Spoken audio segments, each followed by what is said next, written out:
Hello everyone and welcome to Ohio Nicole Creates. This week I am creating an interactive birthday card for my niece. And if you've been watching my other videos, you will know that I have three nieces who all have birthdays in the same 2 months. So this is the final birthday card for my last niece, and I've decided to go with the theme of wish for the stars and dream big for this card. So in order to complete the card, I will be creating a background wash in watercolor and also a light feature. I decided for this particular card to go ahead and use the watercolor wash. I did try out a few different options using distress oxides, and I like the way that the distress oxides work, but for this particular card, I was looking for a very specific, rich, purple and blue color. So you can see I used a wet on wet technique to just blend colors together and to have fun. You can also blend colors in your palette if you're looking for a specific color, but I actually sometimes like to play on the paper to see what kind of blooms and streaks that I will get within a particular wash. So for this purple sky, I did start off with the lighter layer, and then I go back in and I will wash several times to get a nice dark color. One of the things I always try to keep in mind when I'm creating something as a gift for someone is their specific likes and their specific aesthetic.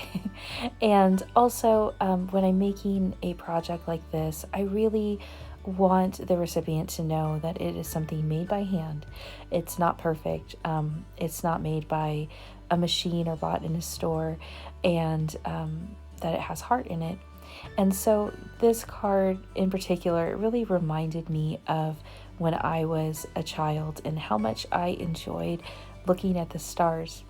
When I moved to Ohio, when I was married quite a few years ago now, I was so surprised and so taken by how beautiful and big and bright the stars are here in this rural area as opposed to the city where I grew up, which was a beautiful city, but it had a lot of light pollution.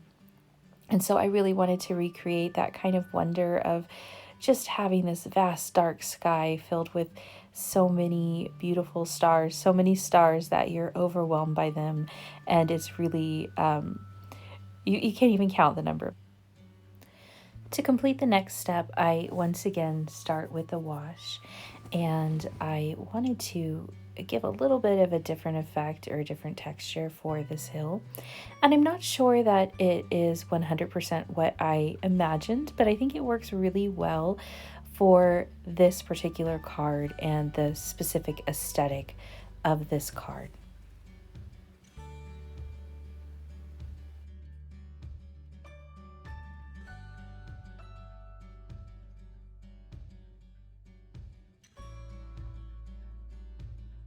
And I think if I were to do this particular process again, I would use perhaps less pigment and a little bit more water to allow the paint to play and create those strong streaks and blooms that I really enjoy the most with watercolor painting. Using acrylics would probably also be very helpful when trying to get bold colors like this.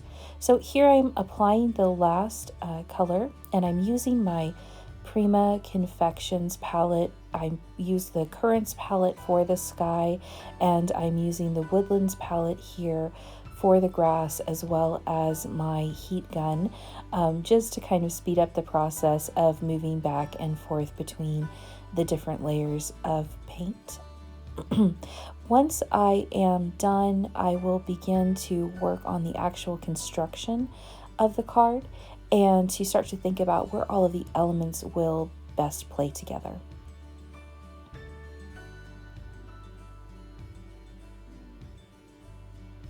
After completing the card watercolor painting, I did die cut with the Hero Arts Confetti Star die cut, and I began work on the electronic circuit.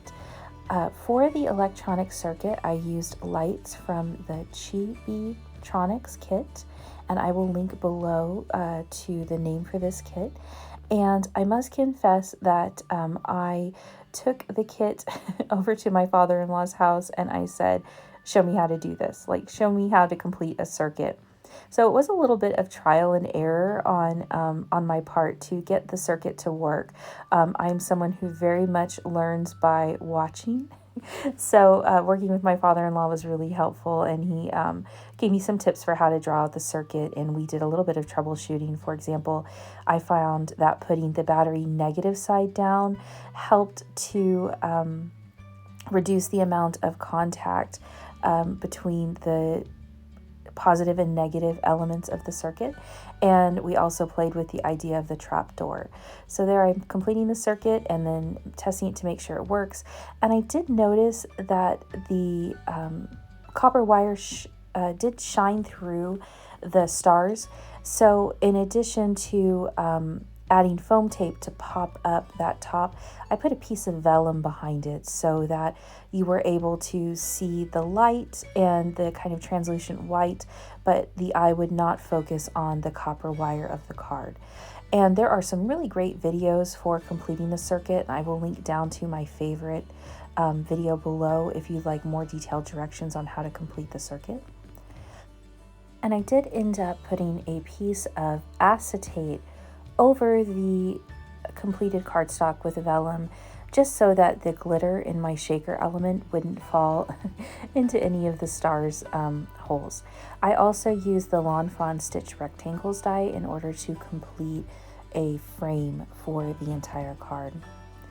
Finally, I will be painting the critters, and again I'm using the Lawn Fawn Upon a Star stamp set, and I am just creating a little bunny rabbit and a little fox here using the red wood and slate colors from Prima Confections. And I wanted these two to be a nice pop of color against that green and the purple on the front of the card. And I will apologize because my camera battery did die, so I do not have a video of myself completing the shaker elements, but what I did was I added another layer of foam tape atop of the acetate, and then another piece of acetate with that final rectangle, and then I glued another section of the hill on top and posted these cute little fox and bunny together.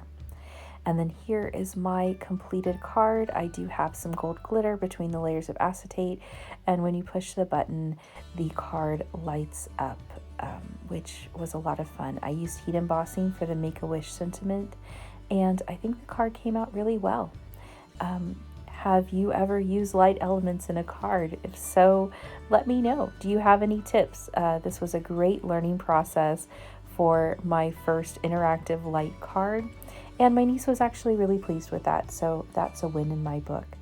Well, thank you everyone for watching my video, and I look forward to seeing you again next week. Bye!